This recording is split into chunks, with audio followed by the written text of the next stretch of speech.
Breuckmann. It's fine.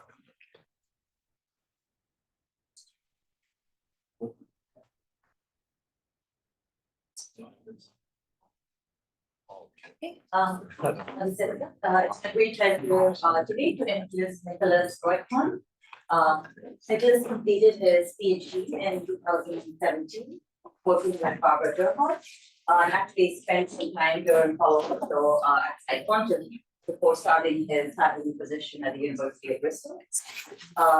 He was one of the leaders of this generation of quantum information theory.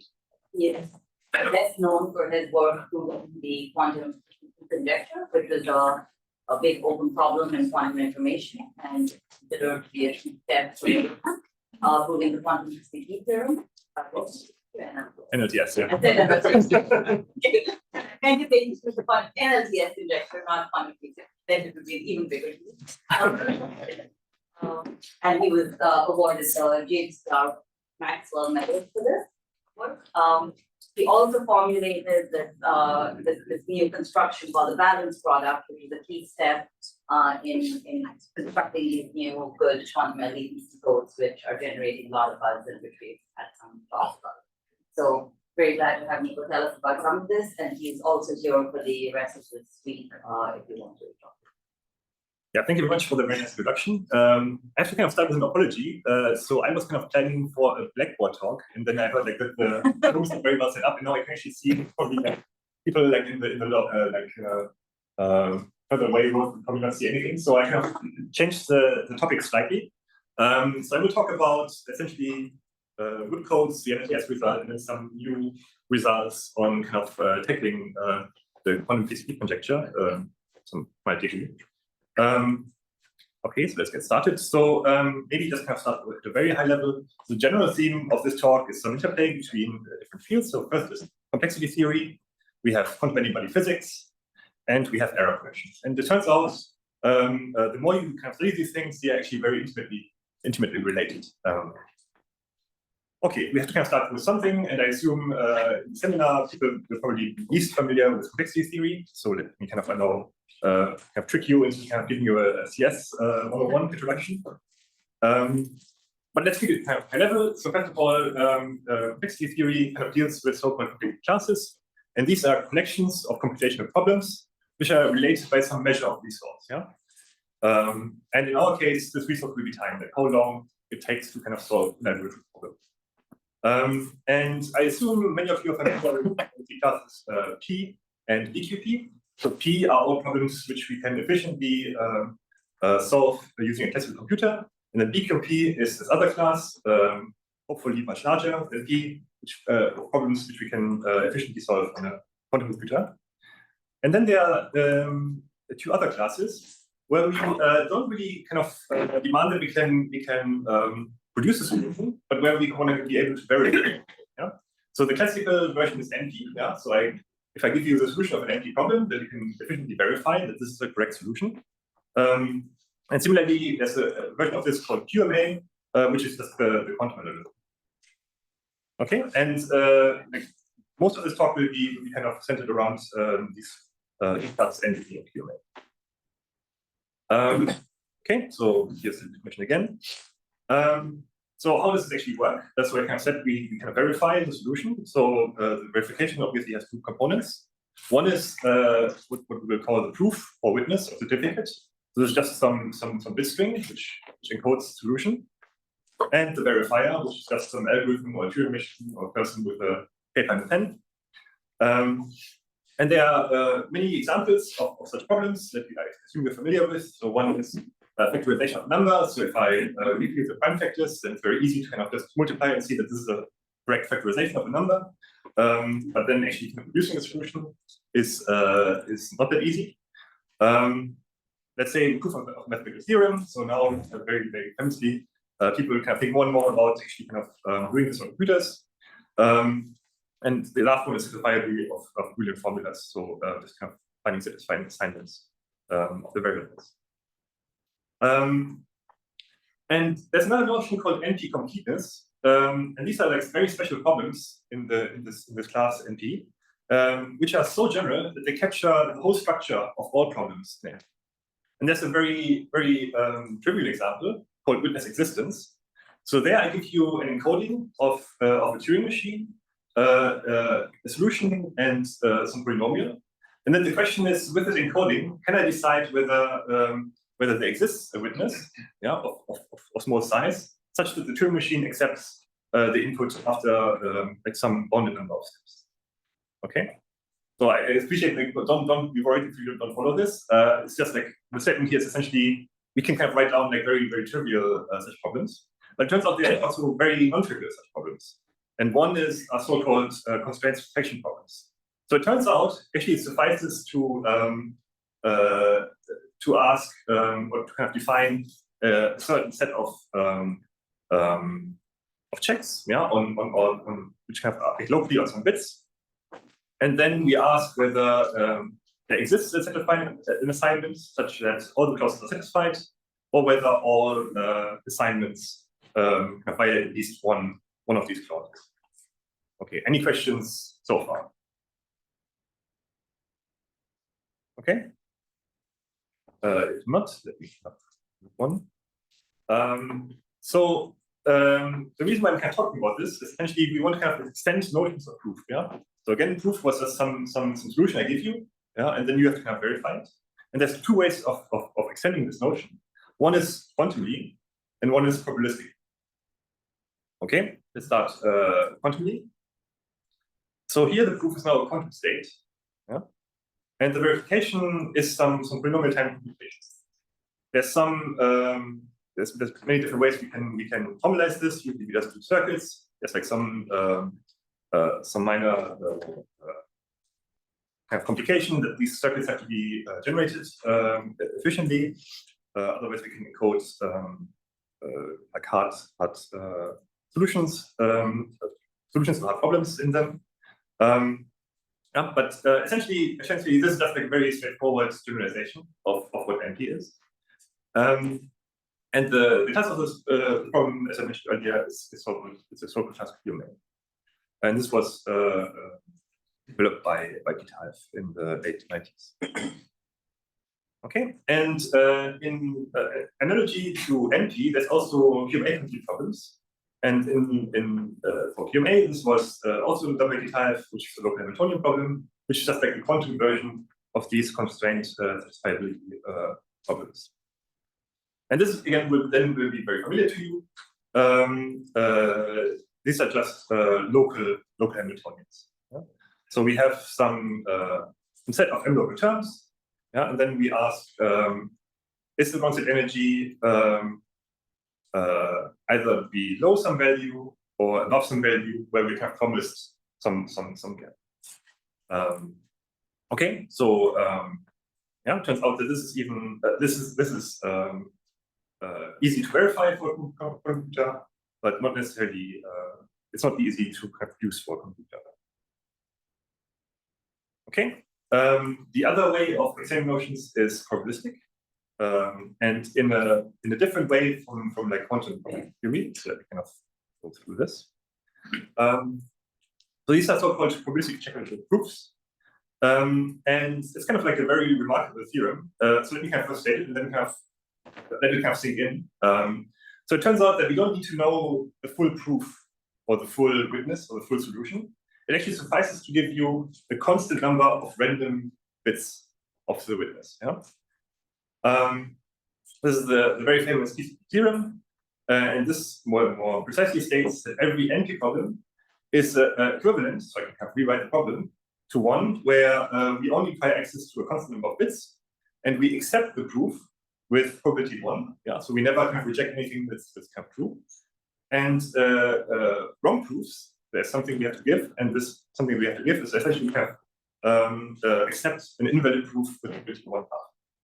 Okay, so now let's kind of sink in. So let's say I have a proof of the Riemann hypothesis or something else. Yeah, then it turns out you can kind of verify this by just looking at 3 bits, yeah, of this proof.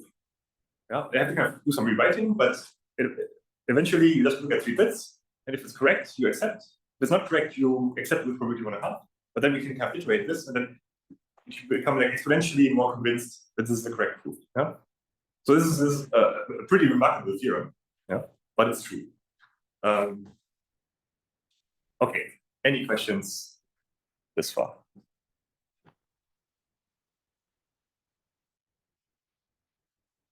The sample was 3 bits randomly. Mhm. That should be an independent 1/2 probability for all those samples. Yes, yeah. Okay. So now the PCP theorem implies something interesting for these constraint selection problems, because we know that these are complete. So it turns out that it is NP hard to decide whether there is an assignment which satisfies all the clauses, or whether for all clauses at least half for all assignments at least half of all clauses are violated. Okay. So what I want to get here is that there's some kind of notion of like approximate proof. Yeah? Because if we have an assignment which is not quite correct, it's not quite proof, but which satisfies M/4, yeah, then this can be used for this heuristic verification. Okay. Okay, so now we come to the PCP conjecture, which is unfortunately not solved yet. So we have seen NP, which was this class of problems we have we do this verification. Then we have seen 2 ways of generating this verification, and now we want to merge the stack together into what's qPCP. So the very broad belief statement is essentially like that every QMA statement or every QMA problem can be converted such that the quantum verifier only needs access to a constant number of qubits and decides on acceptance and rejection with constant error. Yeah, and then you get like the similar statement for the local Hamiltonian problem, which is like this quantum generalization of this constraint variability problem. Okay, and similarly here we have some notion of approximate groups. Okay, so now knowing this, Hastings and Breuckmann kind of noticed that this actually says something interesting about these low energy states, because it turns out that these approximate groups should still be complex in a computational sense. And this is this no low energy trivial states conjecture or theorem now. So what do we mean by complexity? There's many different ways to measure complexity, but one way is by asking what is the minimum depth circuit which produces a certain quantum state from the all zero state. So what they conjectured was that there exists some universal constant or energy density such that and there exists some family of Hamiltonians on n qubits such that any state of energy smaller than epsilon n, yeah, has large circuit complexity. So it's so-called non-trivial, meaning it kind of goes with n. Okay. Questions regarding the setup? I mean, I will explain like how is this related to qPCP in a moment. But any question regarding statement? So let me rephrase. There must be like some physical system that if I look at the ground states, yeah, which we already know can be very complex, we can have like both like very hard problems into ground states. But even if I kind of relax this to low energy states, these also have to be like very, very complicated states. Okay. Now let's see why does qPCP imply NLTS? And we do this via contradiction. So we assume that qPCP holds, but NLTS is wrong. Okay. So qPCP tells us that given some set of Hamiltonians, it's QMA hard to decide whether the energy is 0 or bounded from below by some finite density, energy density. And the negation of NLTS tells us that for any energy density, there exists some trivial state, with below this energy. Okay. So now we want to decide if the energy is 0 or above this density. So using this result, the negation of NRTS, there exists some trivial state such that we have the following cases. So if the energy is 0, then we can classically check that for this low energy state that we are below epsilon m half. Yeah. And this is essentially kind of comes from the fact that all the terms in our Hamiltonian are local, yeah? And we can efficiently assuming that psi is a circle of constant depth, we can efficiently evaluate the energy for each local term, yeah, and thereby we get the energy for the whole Hamiltonian. Otherwise, if the energy is large, yeah, we can do the same thing here. However, this trivial state we can efficiently describe classically, right? And we can also kind of classically kind of do this energy evaluation. Yeah. So what we've kind of done here is we rewrote a QMA problem. Yeah. According to qPCP, this has to be a QMA problem, but we have written it in terms of NP. Yeah? So we have like typical proof and verification for a QMA problem. So therefore, we have shown that NP is equal to QMA, which we don't believe to be true. Yeah, so this is our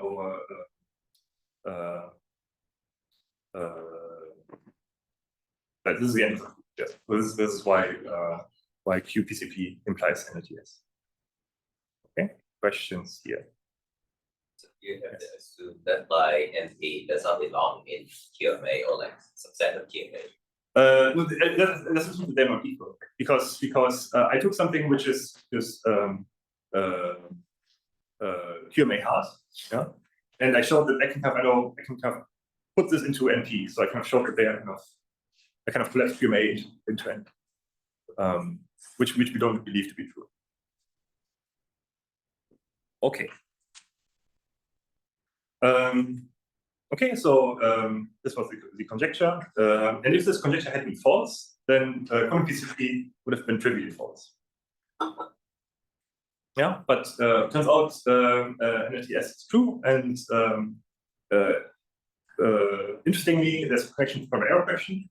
So it turns out that so-called good quantum local density, good qLDPC codes give rise to this NRTS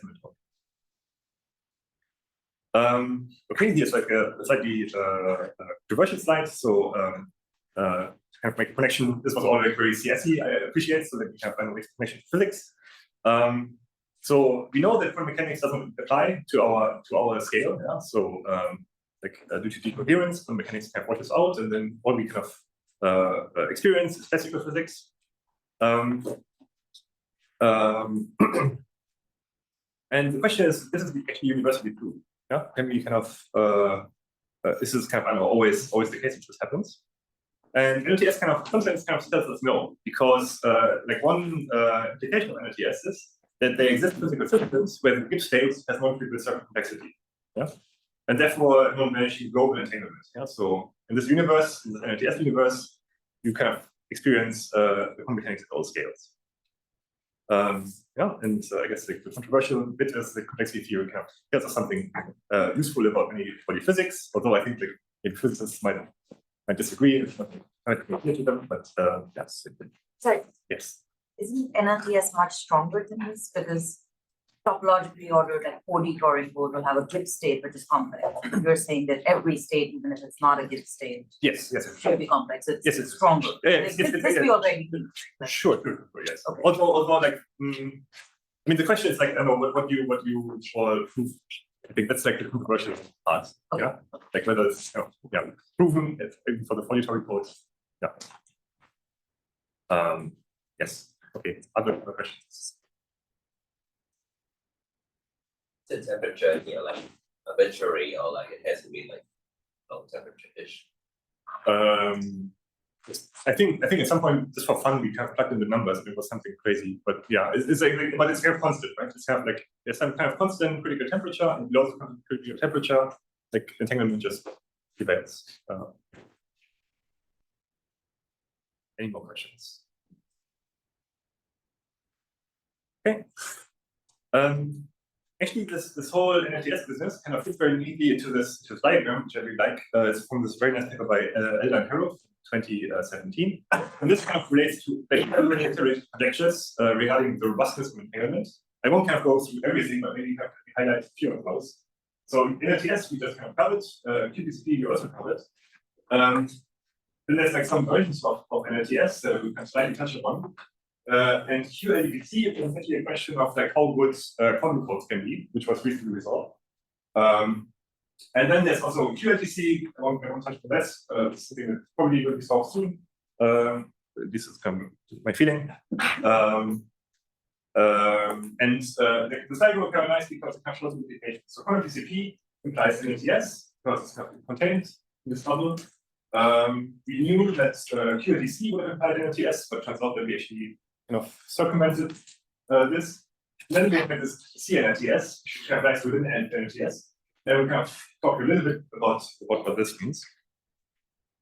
But before that, we talk about, it was like another conjecture, but NLETS, which I have to one here. And this was resolved already in this paper by Elder and Harrow. And then like using a different construction, also by Nikolas, and also by Achu and Nierke. And I won't go into like what this actually means, but let me just kind of make one point. So they proved it using various constructions, but the point is they were all Euclidean and low dimensional. However, we know that NLTS controllers can't live in Euclidean space because we can prepare, like in any Euclidean space, we always prepare a state using a constant depth circuit. So the idea here is we subdivide our space on which kind of lies on some lattice into like small patches, little l by little l, or no, higher dimensions, it doesn't matter. We, since this is kind of assumed to be constant, we can prepare the states using a constant depth circuit, and we just don't care what happens at the boundaries. Yeah, so there's some energy penalty that we pay. And then this is kind of the usual bulk boundary argument. So we see that the energy penalty kind of vanishes in the system size. Yeah. So we can have lower bound any constant energy density just by kind of choosing our L's sufficiently large. Yeah. So in some sense, like here in space, we already know everything, like all the states are kind of trivial. And the first kind of hint towards like something non-Euclidean was in this combinatorial NLTS theorem. And the difference to NLTS was instead of asking for low energy states, we asked for states violating few terms in the Hamiltonian. Yeah, this is why it's combinatorial. So here we ask really about low energy, and here we ask about like how many terms are violated. So why is this weaker? Because in NLTS, or for low energy states, we can have some kind of very low lying mode, which kind of violates each term by very, very little, but it kind of adds up. Whereas here we really ask about like kind of violating each term. And a previous result, actually a few months before we then kind of solved NLTS, was that this at CNLTS Hamiltonians exist. But the reason why I'm kind of talking about this is the construction is quite different, surprisingly. And so let me kind of cover this, but it's kind of then kind of nicely kind of plays into like how to construct the NLTS. And the idea is to use tensor networks. So we construct our Hamiltonian using a family of tensor networks. And the idea is that these tensor networks implement a classical error picking code. And this construction actually has like the right term. So it's provably non-Euclidean. Instead of Euclidean, it kind of lives on something called standard graphs. And I always like to think of standard graphs as hyperbolic space. So this is how I kind of will draw it. So these are well-connected sparse family of graphs. So kind of like this one. Well-connectedness is kind of captured by this property that if I look at any subset of vertices, then the number of edges which connect these vertices with their complement has to kind of grow with the size of the set S. Yeah? So like this ratio is bounded. Okay. Which is kind of like a natural property of hyperbolic space. Yeah, if you kind of grow the bulk, the boundary kind of grows linearly with the size of the bulk. Okay, and I can define very interesting testing codes on this in the setting. So the idea is very similar. So I guess many of you are very familiar with the Tory code, but I can define something which is very similar to the Tory code, but has like very interesting local checks. So in the Tory code, we care about the number of bit flips. So it's kind of a one side of the Tory code, that the number of bit flips around each vertex is even. Yeah. However, this is just a Tory check code. I can put in other local codes around each vertex. Yeah, and there's like some mathematical way of thinking about this, called homology with local coefficients. But the point is that while in the Tory code, we can have these kind of loops going around, right? If the local code has larger distance, so let's say distance equal to 3, then we know that if there's a non-zero, some bit flip happening on one edge, there has to be at least 2 other bit flips going somewhere else. Yeah? And then we can maybe kind of intuit that due to the expansion, this kind of has to kind of branch out. And actually, you can improve very easily. It has to kind of branch over the full size of the graph. Yeah. And that means that any non-trivial code word, yeah, so anything that kind of doesn't violate any of the local vertex terms, has to have order n support. Okay. And now the idea of the CNTS Hamiltonian is essentially to implement this expander code as a perturbed tensor network. So let me kind of go through the construction real quick. So anything for quantum or classical doesn't matter. so this is quantum Hamiltonian, yeah, using which is kind of based on the classical code. Yeah, so these are the so-called PEPS states. So we for each edge we introduce a bell pair, and so this would be a bell pair. So of the state. Yeah, then we enforce these local checks by projectors. Now the state is some uniform position over all these different code words. Yeah. However, for construction, we require that the ground state has to be unique. Yeah, and this is not captured if we just do this naive PEPS approach. So what we do is we solve this by perturbing each projector slightly, yeah, by some delta times the identity, and this way we get a unique. So we get a Hamiltonian which has this state as its unique ground state.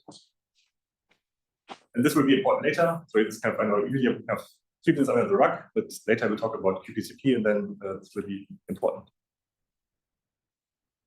Okay. So now, what do these states look like? Like these combinatorial low energy states. Well, they're just like almost code states which kind of violate a few checks. Yeah.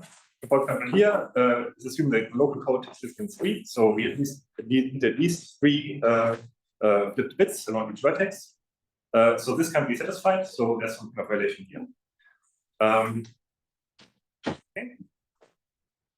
So now the observation is this is kind of the key observation for CNLTS and NLTS is that these approximate code words are either very, very close to one another, or they are very, very far apart. Yeah. So if you assume that this is kind of the space of bit assignments to the edges, then we have our code words, which are our ground states, and then these are these states that violate only a few checks, and these kind of form clusters which are kind of far separated. So for example, this might be a code word, and this might be another code word, and I can prove that there needs to be a linear number of bit flips to kind of go from one to the other. And there's also note that there are some clusters which do not contain any code words in them. So this is kind of maybe for the experts. If every cluster had a code word, this would be a locally testable code. Yeah, but actually this is how we kind of circumvented this like qLDPC problem later in the NLTS. So this is kind of like the insight here. Okay, so there's a few more questions, I guess, at this stage. So one is, how can we show that these approximate code words cluster? And the other one is, what does it all have to do with these circular lower bounds, which is kind of where we're going with this. Okay, so before I kind of answer these questions, let me discuss NPS. So this is based on the same observation, but using a different construction.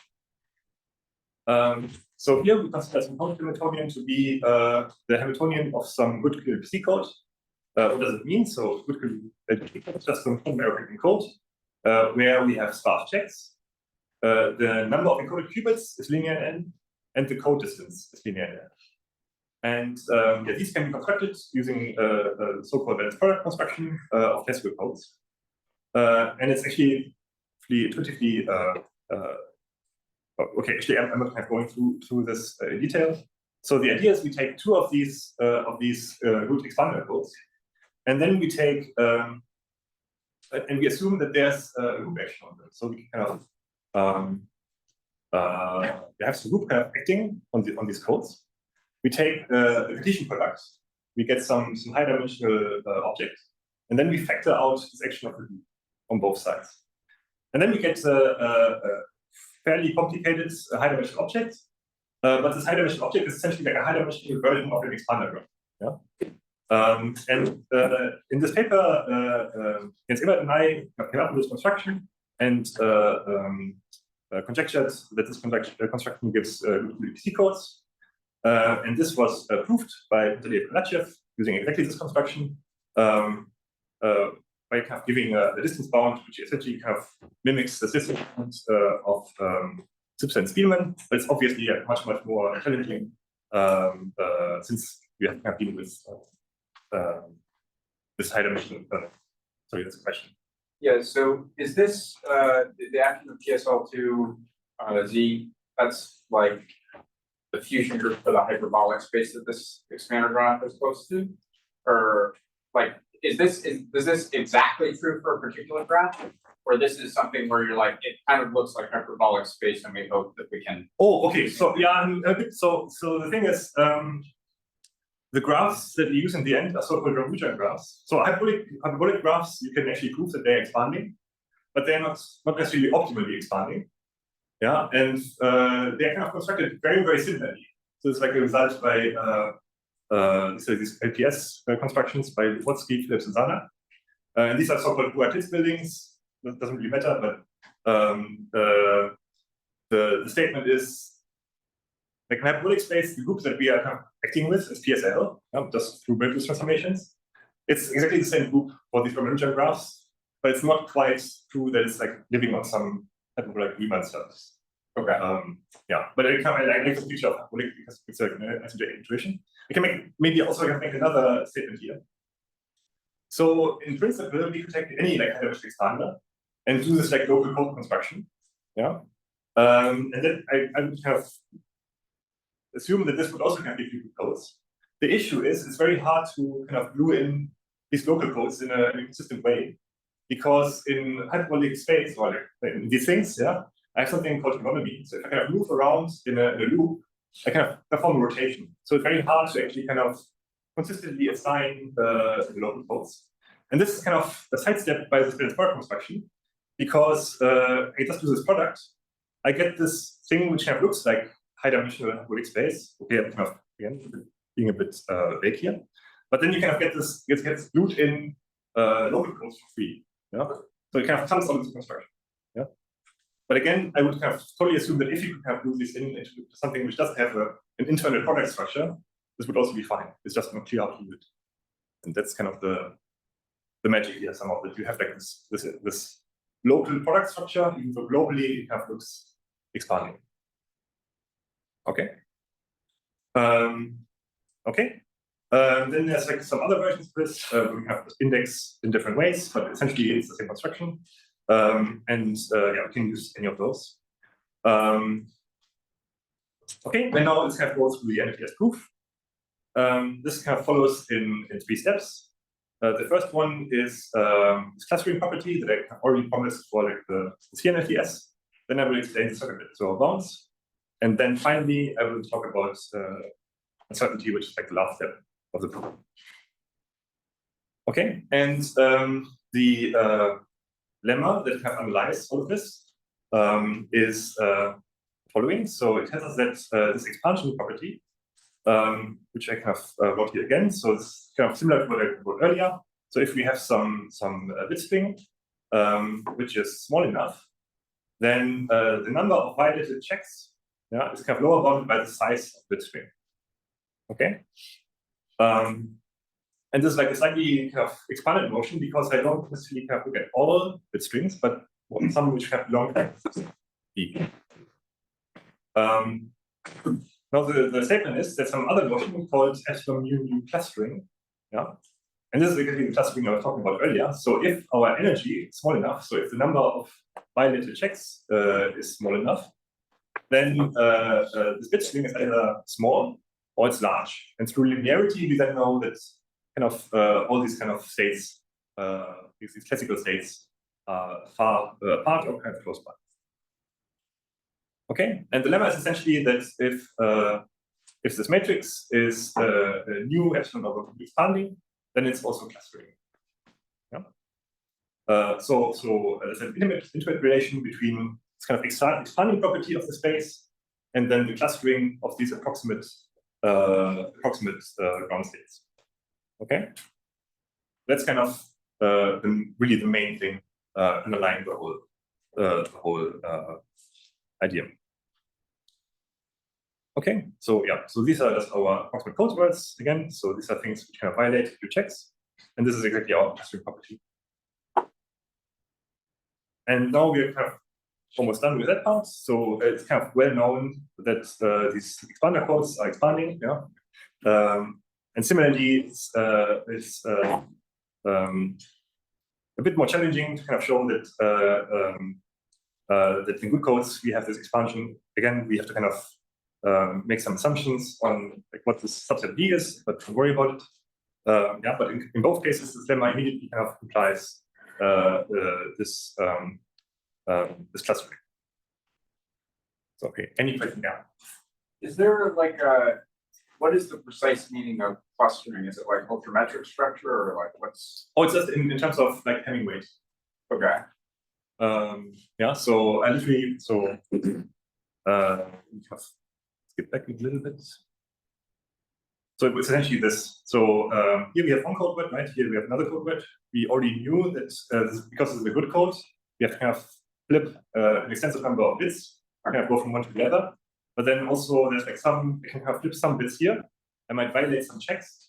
Yeah. So these are the ones which are close by. And then similarly here, I might kind of flip some bits here, which kind of violate some checks, and then kind of close by here. But I can't kind of flip like a small number of bits and kind of go from one side to the other. So these kind of clusters are kind of far apart. Okay. Yeah.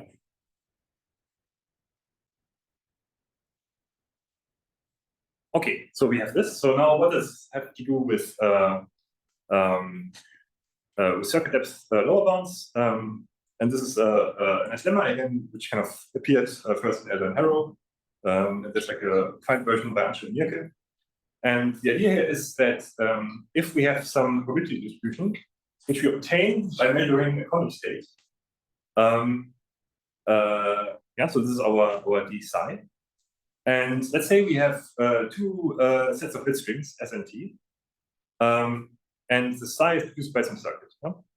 So if we have large force on these sets S and T, then the claim is that the minimum circuit depth that produced psi is lower bounded by some log of the minimum distance of bit strings within these two sets. Yeah.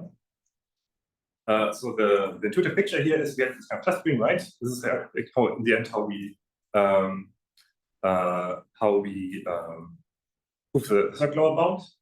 So we know that if we were to measure out a low energy state in some basis, yeah, we would kind of measure, we would have, I don't know, have like large mass on these clusters, yeah, and we know that these clusters are far apart from one another, and this is what gives us our circular lower bound. Yeah? So this is kind of the whole magic. It's kind of yeah, this lemma. Any questions regarding this?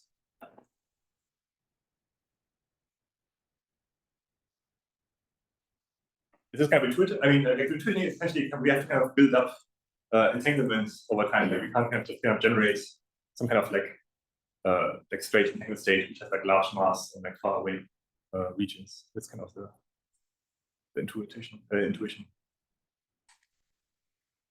Okay. Okay. Now there's like a little technical thing, but it's kind of dealt with by quantum mechanics, luckily. So the issue is we haven't really shown that we are kind of uniformly supported on all these clusters, right? So this distribution might have been supported only on a single cluster and just flat on all the other ones. That would not be good. But then Heisenberg comes to the rescue. Because if the distribution is localized with respect to one basis, yeah, I didn't have specified which basis we can measure in, but we know that there's a complementary basis, and then we can prove the same statement in that basis, and then we know we are delocalized in that basis. Yeah, and that's kind of the full proof there. Okay, any questions? Yeah, so let's kind of repeat. So the main thing was kind of that approximate ground states, so things which have violated a few terms, have the clustering. Clustering then kind of leads to this kind of distribution, which is kind of far away regions, like in a head state or something like this. And then we have the circle lower bound, and then have I know this like the subtlety in Heisenberg, but that's it. That's kind of the three-step procedure. Okay, and now we have kind of shown that there exists Hamiltonians where like the approximate, like low energy states, so energy states with like have constant energy density are complicated. We need a large depth circuit to generate them. Okay, so that's NRTS. Okay, but now we have looked beyond, and these are kind of some new results.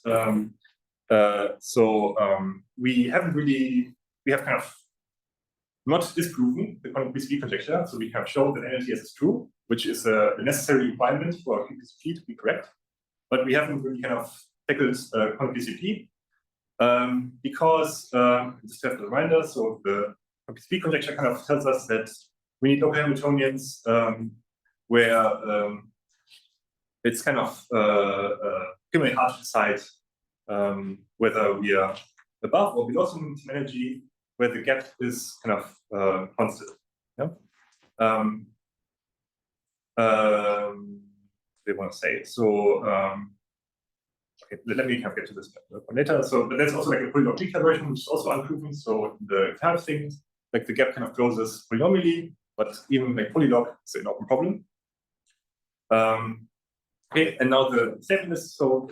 This statement is about computation. So the way this is kind of proved is we show that we can put arbitrary quantum computations. We can have encode them into ground states of Hamiltonians. Yeah? So this is a statement about dynamics. However, NRTS is a statement about states. It's kind of static. Yeah? So how do we now kind of sneak in computation into this construction? That's the challenge. And it turns out that NRTS is actually not very useful for this because this is just about a statement about code words, right, which don't deal with any dynamics at all. So now we can go back to the CNRTS business of these tensor networks, because it turns out tensor networks actually may be the right way to think about kind of put in dynamics into this problem. Okay. So let's say we have some circuit. Again, this should be a bell pair, not this composition. And we translate some circuits into this following tensor network. So we introduce these bell pairs, and then we have these projectors. Yeah, and these projectors can facilitate computation. So this is essentially just a measurement-based quantum computation, if you have heard of this. Yeah, so we just do these projected measurements. However, so this construction is kind of well known. So and it was also kind of known that if we just have like post-select measurements, because we might get the result we want, this would be too strong. So we can't post-select. So we require some perturbations for this construction to work. So this is very similar to the CNRTS business, where we wanted to have a unique ground state, and we had to kind of introduce some perturbations. Yeah, so each projector now gets some little delta, and this little delta we can expand in terms of Pauli operators. Yeah, so it's just like the statement that their identity we can have rewrite as Pauli operators. Yeah, but now if you kind of think about it, I know what does it actually mean for this computation, which is now kind of which we do virtually. It means that there's some IID depolarizing noise in this virtual computation. Yeah, at some constant error probability, which is kind of actually this should be O delta whatever. There's some constant here. Yeah, but this we know how to deal with, right? Like we do assume that there's some kind of constant error probability in computers. Yeah, so we can just use off-the-shelf control torrents kind of deal with this thing. Yeah. So again, we kind of interestingly we're kind of forced into kind of using ideas from error correction and control torrents to kind of make this work, which is maybe not so surprising since we're kind of talking about like robustness properties. Yeah.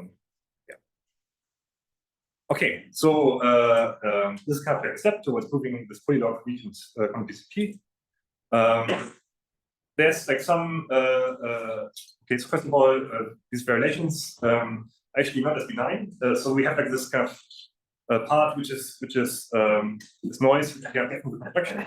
But then for qLDPC, we actually also need to deal with so-called adversarial errors, so things we can't control. So where an adversarial can just kind of maximally kind of try to mess with our computation, and we need to do the loss against this. And we can have expect a certain number of these errors in our construction. Yeah, then we have used that QMA verification can be achieved in polylogarithmic depth. Yeah, we have some partial results using combinatorial methods. Okay, so now the statement is we have some conditional statements. So if we have this kind of strong torrent theorem against adversarial noise, then roughly what will follow is this polylog on the PCP. Okay, so that's it. Let me conclude. So first of all, I have shown how good qLDPC codes give rise to NLTS and Newtonians. Secondly, there's no rigorous proof that family stable entanglement is possible below some critical temperature. Yeah, and now the new avenue that we want to pursue is essentially kind of using this previous CNLTS construction plus dynamics plus control torrents to kind of tackle this quantum PCP conjecture. Okay, that's all I have to say. Thank you.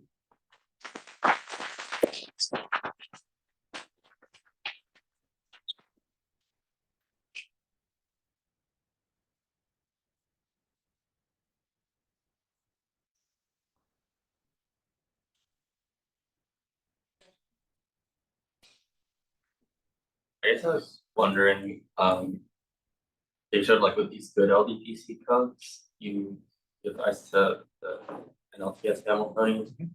How like stringent do you think that needs to be? Like, do you think there are less good? Oh yeah. So there's actually nice results by Golovich and Kaufman.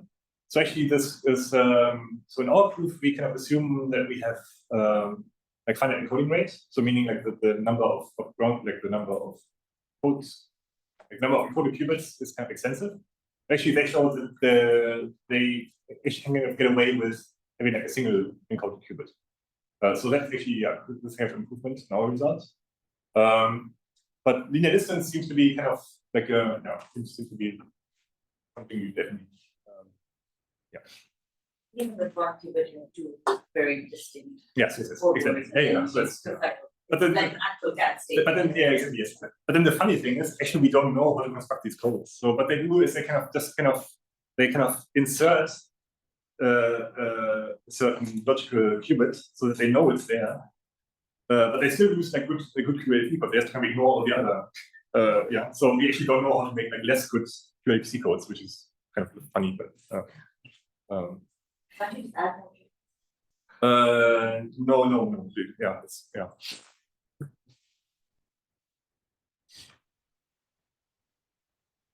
I didn't quite understand at the end, what's missing towards proving this, polylog weak CP?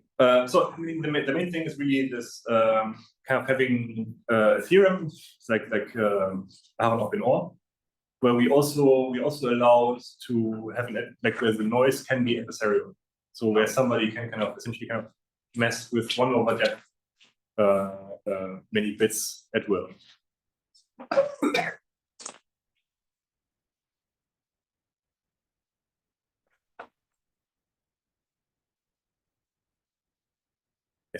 I got a bit confused about where you do like you don't require locality. So I think somewhere that NLDS Oh. is written as there exists a local Hamiltonian. Right, yes, yes. So Yeah. I mean, this kind of just like the statement of the problem is we always kind of assume that we look at local Hamiltonians. Yeah, so CS. yeah, sorry, yeah, yeah, I mean, it's not like stateless. yeah, Like, stay local, yeah, sorry. and I think you said, but I see, but do there exist sort of physically local Hamiltonians? So not in Euclidean space, Okay, yeah, and then it's kind of like, okay, what does it then mean? I mean, yeah, can you have a lot of Sure. stuff into like weird places? yeah, okay, okay, great, that helps. Yeah.